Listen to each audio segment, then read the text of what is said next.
ಮಗ ಮತ್ತೆ ಸೊಸೆ ತುಂಬಾ ಅನ್ಯೂನ್ಯವಾಗಿ ಜೀವನ ಮಾಡೋದನ್ನ ನೋಡಿ ಮನ್ಸಿಗೆ ತುಂಬಾನೇ ಖುಷಿ ಆಯ್ತು.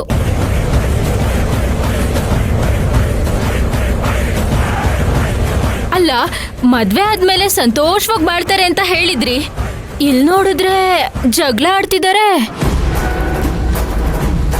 ಗಂಡ ಹೆಂಡತಿ ಅಂದ್ಮೇಲೆ 2 ನಿಮಿಷ ಜಗಳ ಆಡ್ತಾರೆ, ಆಮೇಲೆ ಸರಿ ಹೋಗ್ತಾರೆ. ನಾನು ನಿಮ್ಮಪ್ಪ ಏನ್ ಜಗಳ ಆಡಲ್ವಾ? ಇದು ಅದೇ ತರಾನೇ. ಸುಮ್ನೆ ಚಿಕ್ಕ ವಿಷಯನ ದೊಡ್ಡದ್ ಮಾಡ್ಬೇಡ. ನಡಿಯೇ ನಿನ್ ಮನೆಗೆ. ನಡಿ. ಕೈ ಬಿಡಮ್ಮ. ಸುಮ್ನೆ ನಡಿ ಅಂದ್ರೆ ನಡೀತಾ ಇರ್ಬೇಕು. ನಡಿ.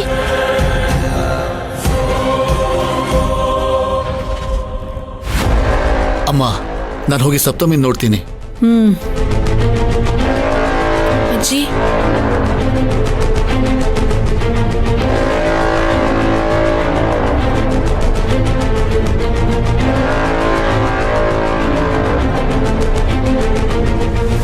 ಸಪ್ತಮಿ, ನೀನ್ ನನ್ನ ಮಾತು ಕೇಳ್ತೀಯ ಅಲ್ವೇನಮ್ಮ?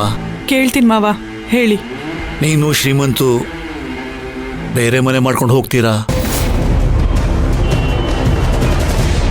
ಹೌದು ಸಪ್ತಮಿ, ಹೊಸ ಮನೆಯಲ್ಲಿ ಹೊಸ ಜೀವನ ಶುರು ಮಾಡಿ, ನಾಳೆ ಪೂಜೆ ಮಾಡಿ ಹಾಲುಗ್ಸಿ ನೆಮ್ಮದಿಯಾಗಿರಿ.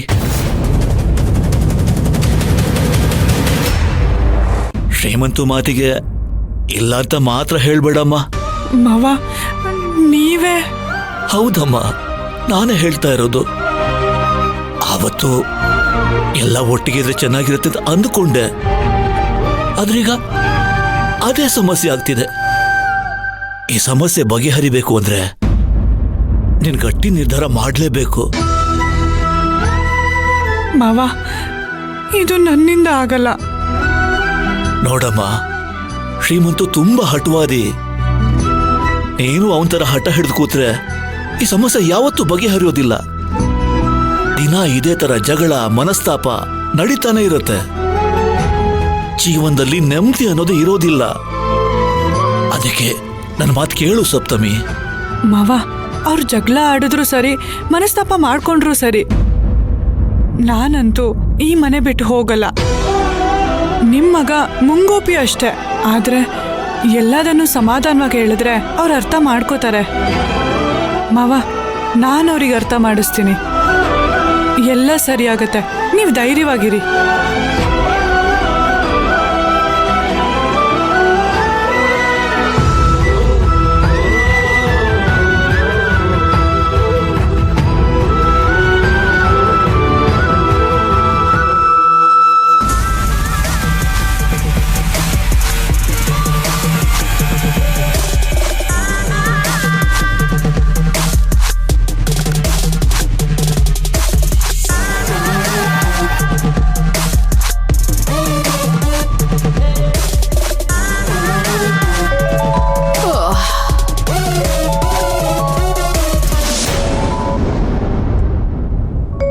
ಮಂಜರಿ, ಇವಳು ಯಾಕೆ ಇಷ್ಟೊತ್ತಲ್ಲಿ ಫೋನ್ ಮಾಡ್ತಿದ್ದಾಳೆ? ಹಲೋ, ಹೇಳು ಮಂಜರಿ. ನಿಮ್ಗೊಂದು ಹ್ಯಾಪಿ ನ್ಯೂಸ್ ಹೇಳ್ಬೇಕು. ಅಯ್ಯ, ಇಷ್ಟು ರಾತ್ರಿನಲ್ಲಿ ಏನಮ್ಮ ಹ್ಯಾಪಿ ನ್ಯೂಸ್ ಇರುತ್ತೆ? ಯಾಕೆ, ರಾತ್ರಿ ಹೊತ್ತು ಹ್ಯಾಪಿ ನ್ಯೂಸ್ ಹೇಳ್ಬಾರ್ದಾ? ಸರಿ ಆಯ್ತು, ಅದೇನು ಅಂತ ಹೇಳು. ಸಪ್ತಮಿ ಮತ್ತೆ ಶ್ರೀಮಂತ್ ಮಧ್ಯ 3ನೇ ಮಹಾಯುದ್ಧ ನಡೀತಾ ಇದೆ. ಜಗಳ ಸೂಪರ್ ಆಗಿ ಆಗ್ತಿದ್ಯಂತೆ.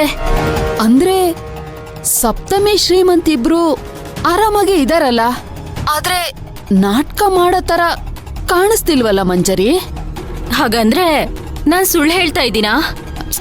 ಅಲ್ಲಮ್ಮ, ಹಾಗಂತ ನಾನೆಲ್ಲಿ ಹೇಳ್ದೆ? ನೀನ್ ಹೇಳೋ ತರನೇ ಸಪ್ತಮಿ ಹತ್ರ ಏನಾದ್ರೂ ತೊಂದ್ರೆನಾ ಅಂತ ಕೇಳ್ದೆ. ಆದ್ರೆ ಅವಳು ಎಲ್ಲನೂ ಸರಿ ಮಾಡ್ಕೊಂಡು ಹೋಗೋ ತರ ಕಾಣಿಸ್ತಿದ್ದಾಳೆ. ಆ ತರ ನಡೀದೇ ಇರೋ ತರ ನಾವು ನೋಡ್ಕೋಬೇಕು. ಹಾ, ಹೌದು ಹೌದು. ಇವತ್ತು ಆ ಶ್ರೀಮಂತ್ ಮನೆಯಲ್ಲಿ ಏನಾಯ್ತು ಗೊತ್ತಾ? ಏನಾಯ್ತು? ನಮ್ಮ ಅಮ್ಮ ಆ ಶ್ರೀಮಂತ್ ಮನೇಲಿದ್ರು. ಕರಿಯೋ ನೆಪ ಮಾಡ್ಕೊಂಡು ನಾನು ಅಲ್ಲಿಗೆ ಹೋದಾಗ